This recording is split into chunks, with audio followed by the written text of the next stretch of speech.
I still remember the day I first stepped into the Carter household. It was one of those sunny, picture-perfect mornings you see in movies. Birds chirping, sunlight streaming through the living room windows.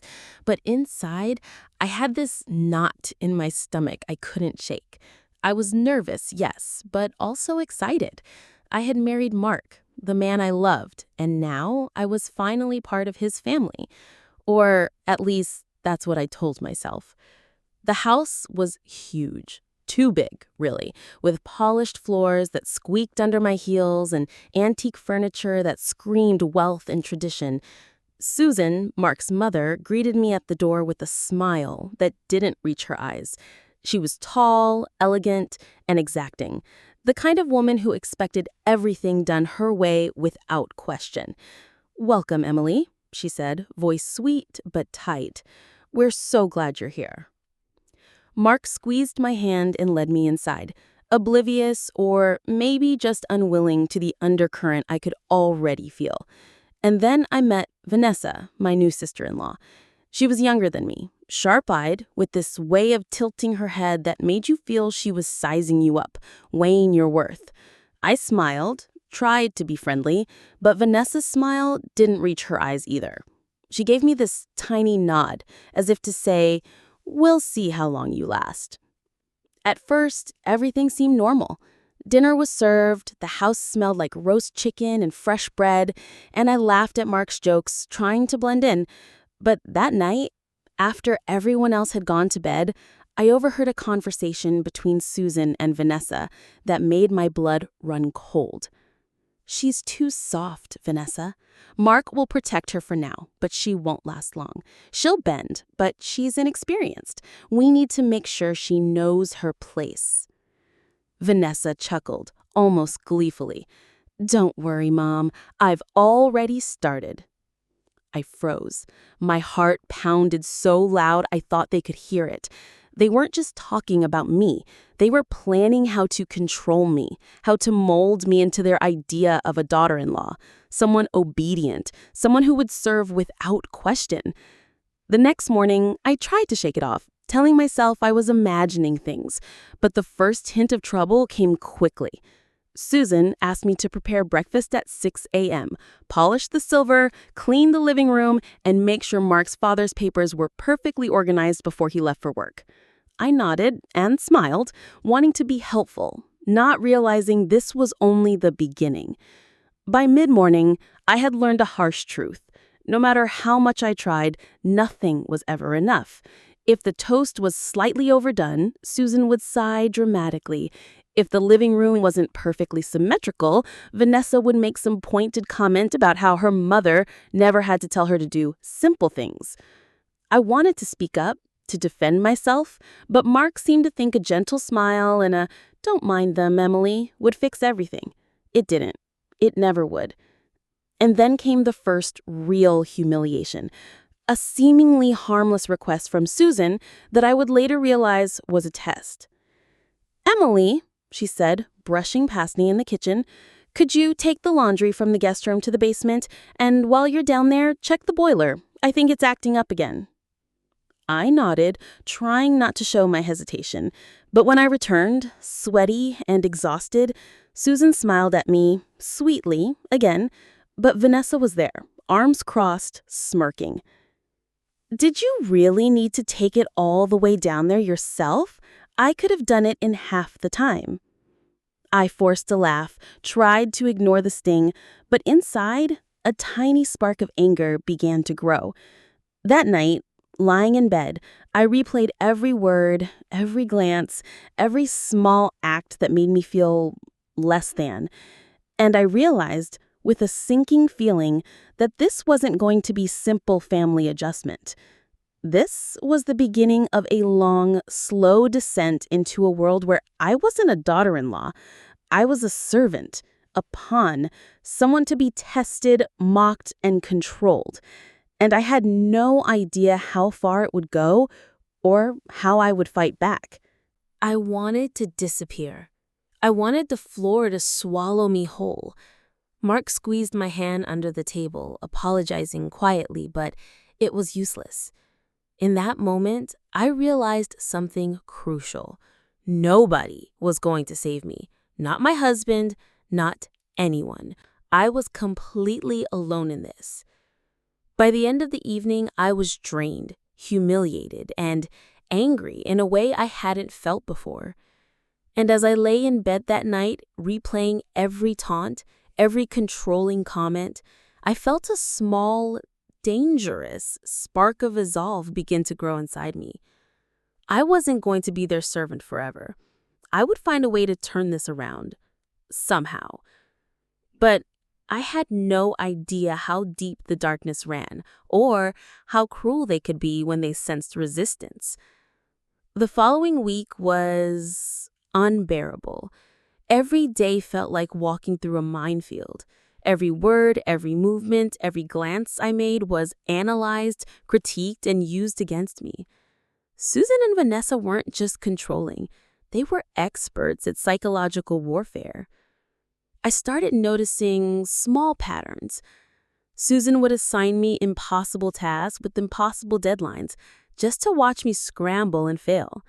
Vanessa, meanwhile, would whisper comments to Mark or drop tiny, pointed hints about my shortcomings, pretending it was casual conversation. It was subtle, but the effect was devastating. Mark tried to be supportive, but it became painfully clear he had no idea how to fight for me. He would murmur, "Just ignore them, Emily," or "They don't mean it," but nothing changed. If anything, his inaction made me feel more isolated. I began to realize the truth. In this house, I couldn't rely on anyone but myself. Even chores became a form of punishment. One afternoon, Susan handed me a stack of laundry that seemed endless. She said, "Make sure everything is folded exactly like this," demonstrating with the crisp, perfect fold. "If anything is off, I'll know." I nodded, trying not to show the frustration building inside me. As I folded each piece, Vanessa hovered behind me, smirking, occasionally picking up a towel, unfolding it, and refolding it her way, just to make sure I noticed. "You know, Emily," Vanessa said casually, "it's okay if you make mistakes. It's expected. Some of us aren't naturally competent." I bit back the sharp retort that sprang to my lips. Instead, I smiled, but inside, my anger was smoldering. I realized something important that day. They weren't just trying to control me, they were trying to break me. I began retreating into myself, trying to find any corner of peace in a house designed to crush me. I started keeping a mental diary of every slight, every humiliation. I replayed conversations over and over, searching for patterns, looking for openings, anything I could use to fight back. And then came the first major emotional blow. It was a Friday evening, and Mark and I were supposed to have a quiet dinner together. I had spent hours preparing, thinking maybe we could have one night of normalcy. But Susan appeared unannounced and brought along Vanessa and a few family friends. As I served the food, Susan made a point of correcting everything: how I placed the plates, how I poured the wine, even how I smiled at Mark. Vanessa, of course, chimed in at every opportunity, laughing quietly, making tiny, sarcastic remarks.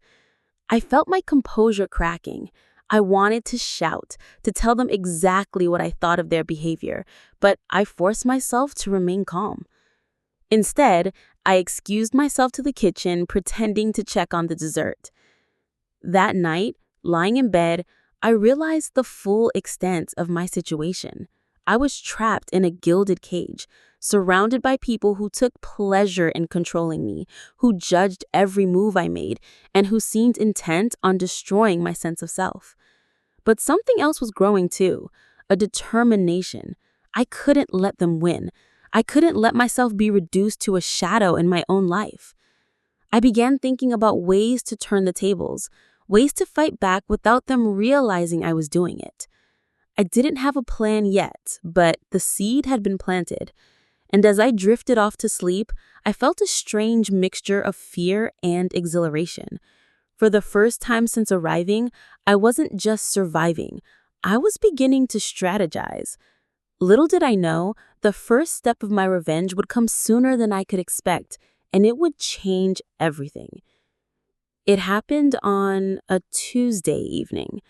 I was sent to the basement again, this time to organize the storage room.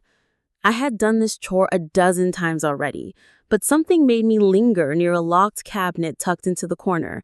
Normally, I would have ignored it, but that night, curiosity and maybe a hint of rebellion got the better of me. The lock was old, rusted, and surprisingly easy to pick. I hesitated for a moment, heart pounding, then slid the door open.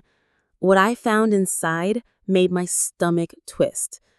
Stacks of documents, hidden away from view, labeled in neat handwriting. I picked one up and my hands trembled as I read.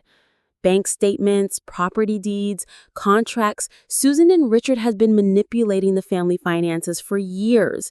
There were accounts I had never heard of, funds siphoned off under the guise of savings or investments. And the worst part, everything was structured to favor Vanessa. Every inheritance, every perk, every small fortune was earmarked for her, while I, the supposed new family member, was considered expendable. I felt my chest tighten, anger rising like a storm. They weren't just trying to control me, they were actively plotting against me, ensuring I would always be second best, always powerless. Every petty task, every humiliation, every sideways glance I made was all part of their plan to break me down, to make me obedient and invisible. I felt sick, but also alive. I had proof. I had knowledge they never wanted me to have. And in that moment, I realized something crucial. This wasn't just about chores or insults anymore. This was about power, about control, and about who would ultimately come out on top. When I went back upstairs, I pretended nothing had happened. I served dinner, smiled, and laughed at their jokes. But inside, I was calculating, planning, watching, and waiting. I was no longer the timid daughter-in-law. I was someone who had seen behind the curtain, and I knew exactly what I was up against. That night, lying in bed, I started plotting my first move. It wouldn't be reckless, it wouldn't be obvious, but it would be effective. I didn't know exactly how I would do it yet, but one thing was certain. Susan and Vanessa had underestimated me, and underestimation is the perfect weapon for revenge. Little did I know, the first opportunity would present itself sooner than I could have imagined, and it would set off a chain of events that would shake the family to its core. The next morning, I woke up with a plan, small but precise. I didn't rush it. Revenge, I knew, wasn't about anger. It was about timing, patience, and observation. And I had all three now. Susan asked me to prepare breakfast, and as I worked, I subtly let little things slip. Not enough to ruin the morning, but enough to plant doubt. A misplaced napkin here, a slightly off-centered plate there. Vanessa noticed, of course, and smirked, but Susan, eager to maintain her image as the perfect hostess, took the blame herself in front of the family. It was delicious watching the seed of confusion take root. I smiled politely, hiding the thrill that pulsed through me. For the first time, I felt a shift in power. For a moment, Susan looked frustrated, caught between wanting to correct me and not wanting to reveal her own impatience. Vanessa, meanwhile, was livid, shooting me glances full of jealousy and suspicion. Later that day, I put another part of my plan into action. I casually mentioned to Mark, in a private conversation, something I overheard about a minor financial detail from the basement files. He blinked, concerned, and promised to look into it. It was subtle, it was small, but it was enough to start creating cracks in their carefully constructed facade. For the first time, I realized just how vulnerable Susan and Vanessa were, not in wealth, but in reputation and perception. and perception mattered more to them than anything. By evening, the shift was undeniable. During dinner, Susan's usual smugness faltered for the first time. She made a few curt remarks at Vanessa, clearly annoyed by her impatience, and Vanessa herself became oddly quiet, stealing glances at me, trying to figure out what I had done. I stayed calm, smiling and polite, concealing the satisfaction bubbling inside me. I had taken my first step toward taking back control, and it felt intoxicating. That night, lying in bed, I allowed myself a small, private celebration. For the first time in weeks, I felt like I wasn't completely powerless. I had leverage, I had knowledge, and more importantly, I had the beginnings of a plan. But I knew this was only the beginning.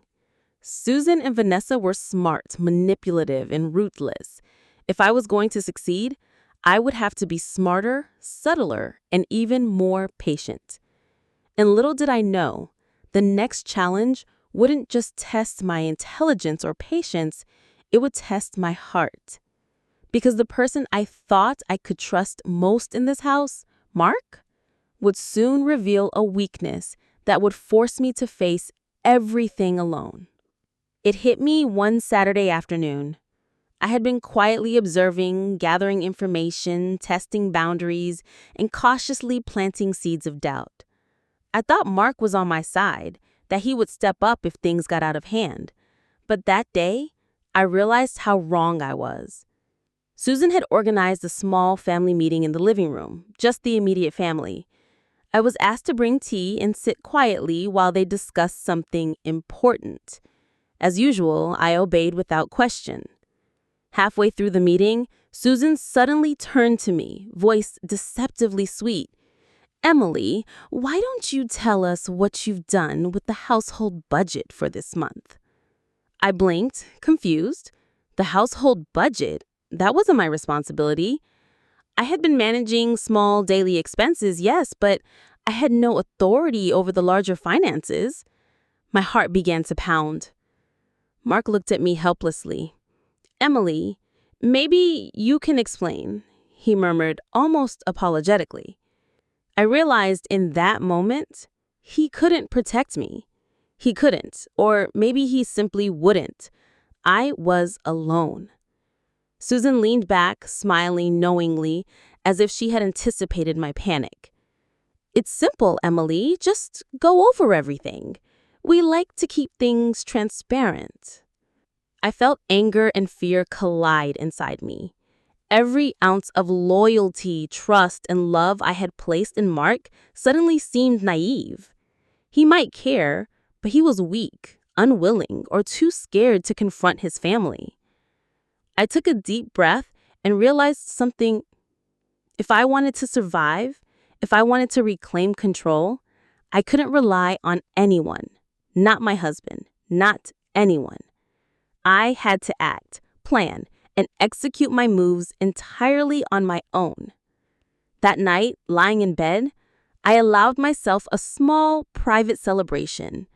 For the first time in weeks, I felt like I wasn't completely powerless. I had leverage, I had knowledge, and more importantly, I had the beginnings of a plan. But I knew this was only the beginning. Susan and Vanessa were smart, manipulative, and ruthless. If I was going to succeed, I would have to be smarter, subtler, and even more patient.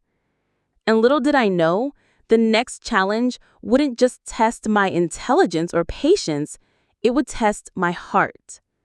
Because the person I thought I could trust most in this house, Mark, would soon reveal a weakness that would force me to face everything alone. The next few days were a game, and I was learning the rules faster than Susan or Vanessa could imagine. I moved carefully, observing their habits, noticing patterns, and quietly testing the boundaries. Every word, every glance, every small action became a tool I could use. I started with the little things. When Susan asked me to prepare lunch, I intentionally arranged the table slightly differently than usual. Not enough for anyone else to notice, but enough for Vanessa to comment. "Mom, maybe we should show Emily how it's done properly." And just like that, a tiny crack appeared in their perfect little facade, one I could exploit later. I also began gathering information subtly. Conversations I wasn't supposed to hear suddenly became treasures. I learned about upcoming family events, financial decisions, and even petty secrets that Susan and Vanessa thought were well hidden. Each piece of knowledge was a small weapon, a thread I could pull at the right time. Mark remained oblivious, lost in his own world. He smiled, tried to comfort me, but the reality was undeniable. If I wanted real change, I had to act alone. And I was ready. One evening, I overheard Susan complaining about a minor expense she had to cover for Vanessa's new car. "Honestly, it's exhausting. I don't know why Emily can't help out with these things. She's here all day anyway." I smiled to myself, quietly filing the information away. That conversation would come in handy later. I began leaving small, accidental hints for Susan and Vanessa. Misplaced receipts, half overheard remarks, little inconsistencies that would make them doubt each other. Slowly, subtly, I was planting seeds of discord. At the same time, I started earning small victories with Mark. I'd casually mention minor household issues or financial details I noticed, letting him see that I was paying attention and capable. It wasn't overtly confrontational, but it made him realize I wasn't as powerless as Susan and Vanessa thought. The most thrilling moment came when I subtly exposed Vanessa's first act of sabotage. She had deliberately left a pile of laundry in the wrong room to make me look incompetent. I accidentally mentioned it to Susan, phrasing it as a casual observation. The reaction was priceless. Susan scowled at Vanessa, who stammered and tried to explain herself, while I stayed perfectly neutral, smiling politely. That small victory ignited something inside me. I realized the key wasn't brute force. It was manipulation, patience, and observation. I didn't need to confront them head on. I only needed to outsmart them, step by step, until the tables were completely turned. By the end of that week, I felt stronger, more confident, and more dangerous than I had ever felt in my life. The spark of revenge had become a fire, and I was ready to fan it. But what I didn't realize was that Susan and Vanessa were sharper than I had imagined. They weren't oblivious. They were patient predators in their own right. And soon, they would strike back in a way I hadn't anticipated. I should have known that once I started moving pieces on the board, Susan and Vanessa wouldn't sit idly by. They were patient, calculating, and ruthless, just like I had discovered. It began with a subtle escalation. Susan started giving me impossible tasks, ones that no one could realistically complete. Fold a week's worth of laundry in 2 hours. Prepare a 5-course dinner for 10 guests alone. Organize the pantry to her impossibly detailed standards while simultaneously cleaning the entire living room. And of course, Vanessa was there at every step, lurking, watching, waiting to point out my failures. Then came the first real betrayal. One evening, I was accused of losing an important set of documents I knew I hadn't touched. Susan's voice cut through the house like ice. "Emily, how could you be so careless? These papers were crucial." I felt my stomach drop. I protested, but Mark's weak attempts to defend me only made it worse. Vanessa leaned in, smirking, and added, "Maybe because someone wasn't so slow, this wouldn't have happened." I wanted to explode, to scream, but I bit my tongue. Instead, I stayed calm, collecting every detail, every word, every reaction. I realized that they were trying to corner me, to make me doubt myself, and perhaps even consider leaving. That was their plan. They thrived on control and fear. But in that moment, a dangerous thought crossed my mind. I wouldn't let them win. I would use this attack to my advantage. I began carefully tracking everything, noting who said what and when. I double-checked the lost documents and found them stashed away in a drawer Susan must have used to frame me. The realization hit me hard. This wasn't just about chores or insults anymore.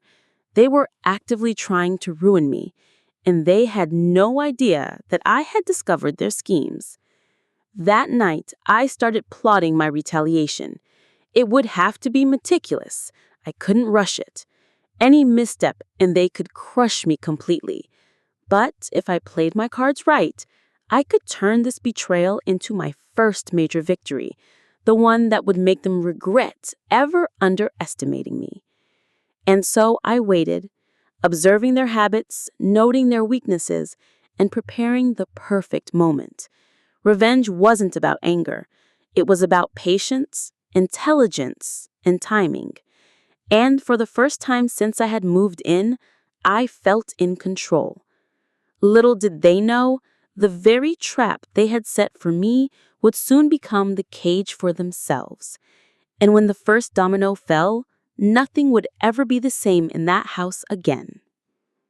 The night I decided to confront them, my hands were steady, but my heart raced. I had rehearsed every word, every phrase, every subtle hint that would make Susan and Vanessa realize I knew exactly what they had been doing. It started at dinner. I served the meal with a calm smile, keeping my voice soft and steady as I casually mentioned something I noticed about the household accounts. Susan's head snapped up, eyes narrowing. Vanessa's smile faltered. I could feel the tension in the air, electric and thick. "Emily," Susan said, voice tight, "what exactly are you implying?" I smiled politely, leaning forward just enough. "I just find it interesting, Mom, how some accounts are hidden and only favor certain people. I wouldn't have noticed if I hadn't been paying attention." The room went silent. Mark blinked, confused and uncomfortable, while Susan's face turned a shade paler. Vanessa shifted nervously, trying to maintain her composure but failing. I had them exactly where I wanted them. I had waited, planned, and observed, and now it was time to pull the final threads. I even found the notes where someone kept track of my daily habits, every mistake I made, every small error, recorded like a report. It's fascinating how much effort was put into controlling me. Susan's eyes widened. She opened her mouth, but no words came out. Vanessa's lips trembled, and she shot a glance at her mother that screamed panic. I wasn't shouting. I wasn't angry. I was calm, measured, and perfectly in control. I suppose it's understandable. After all, this house runs on appearances, and appearances matter more than honesty, don't they? Mark finally spoke, stammering, "Mom, Vanessa." But it was too late. I had already seen the cracks form, the way their perfect facade was crumbling. Guests in the house that evening, who had been quietly observing the tension, began to notice the awkwardness. Murmurs started, questions arose, and for the first time, Susan and Vanessa were confronted not by me yelling or fighting, but by their own lies and manipulation exposed to the world. The power dynamic had shifted. I could feel it in the air, tangible and thrilling. I wasn't a victim anymore. I was the one holding the cards. That night, lying in bed, I finally allowed myself to smile without fear or restraint. The first real battle had been won. I had turned the in-laws' own weapons, their secrecy, their control, their manipulation, against them. But the war wasn't over. There were still steps to take, moves to make, and careful strategies to execute. The final turning of the tables was coming, and when it did, Susan and Vanessa wouldn't know what hit them. After that night, everything changed. I was no longer tiptoeing through the house, fearful of every glance or whisper. I had tasted control, and I wasn't about to let it slip. I began reclaiming space, both physical and emotional. I took charge of household responsibilities, not as a servant, but as someone making decisions. I reorganized the pantry, the finances, and even suggested improvements in ways that subtly highlighted Susan and Vanessa's incompetence. Each small victory built my confidence and slowly undermined their authority. The real turning point came when I orchestrated a gathering of extended family and close friends. I invited them under the guise of a casual dinner, but my goal was clear. Susan and Vanessa had to see their hypocrisy reflected in the eyes of everyone else. As the evening progressed, I mentioned casually some of the hidden financial arrangements and favoritism I had discovered. The reactions were immediate.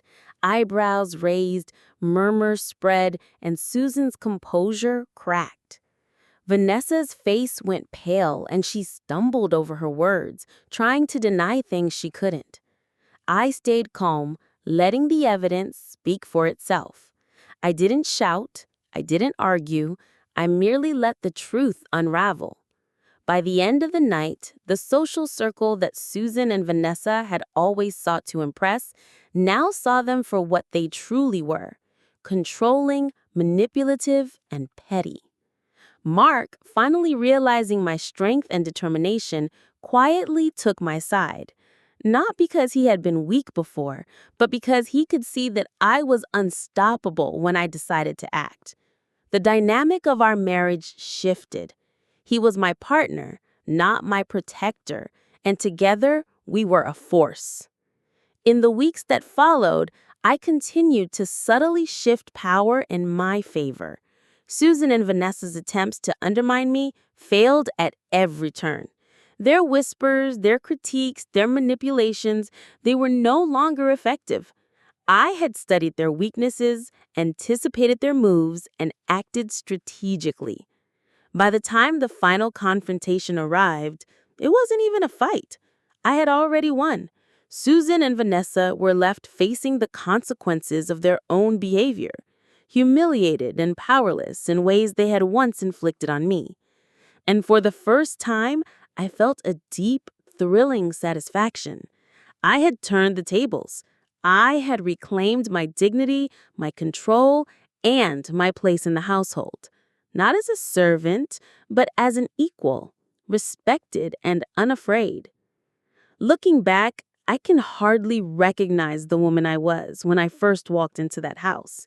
Fearful, submissive, and constantly anxious, I had been a shadow of myself, living under the weight of Susan and Vanessa's control.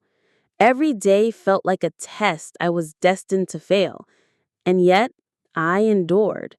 Not because I wanted to, but because I had no choice, or so I thought. The truth is, I was stronger than even I realized.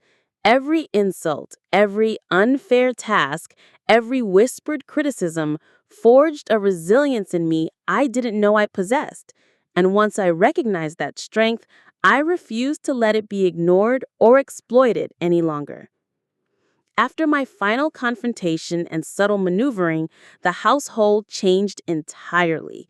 Susan and Vanessa retreated into silence, no longer daring to challenge me openly. Mark became my ally, our marriage solidified by the storm we had survived together. Even the neighbors and extended family began to see me differently, as a woman who could stand her ground, who could act with strategy and patience, who could reclaim her life. And yet, there was a strange emptiness in the triumph. Revenge had given me satisfaction, yes, but it also reminded me of how much I had lost to their cruelty. Trust, peace of mind, and years of mental freedom were things I had taken back only by enduring so much pain first. Still, the lesson was undeniable. You cannot let others define your worth or control your destiny. I had learned to observe, to plan, and to act. But above all, I had learned to value myself. I no longer needed their approval, their praise, or their acceptance. I was free, not because they had changed, but because I had. Now, when I enter that house, I walk with my head held high. Every room, every corner, and every lingering glance that once intimidated me is now a testament to my strength. I am no longer the servant, no longer the quiet observer, no longer the victim. I am Emily, the woman who endured, who fought back, and who finally turned the tables. And in that victory, I found something even greater than revenge. I found myself.